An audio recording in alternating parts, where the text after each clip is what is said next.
let us consider the stark warning that Christ gives to us, recorded there in the 3rd chapter of the Gospel according to St. Matthew.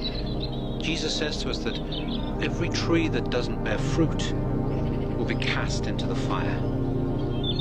Every tree that doesn't bear fruit will be cast into the fire. And we must take this warning seriously.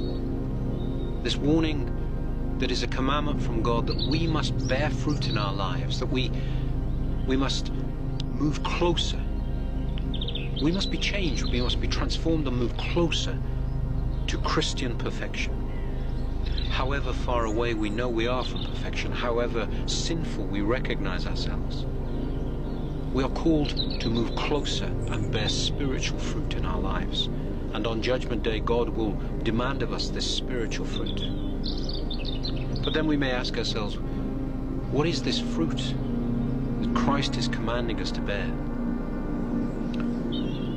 The Church Fathers tell us this fruit, this spiritual fruit, is the virtues.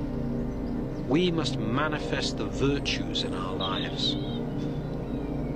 And again, in the Gospel of St. John, Jesus teaches us that a branch cannot bear fruit if it is cut off, if it is separated from the vine. And in that same passage, Jesus tells us that He is the vine and we are the branches.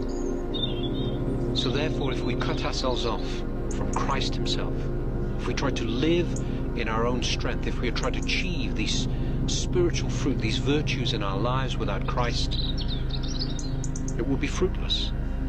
We will fail. Because we are utterly incapable of bearing this fruit without God. It is God who makes us fruitful. Only God gives us this spiritual fruit, the virtues. And if we don't abide in Christ, if we remain outside His body, the church, then we are separated from Him. We will bear no fruit. And we have heard from Jesus Himself what will happen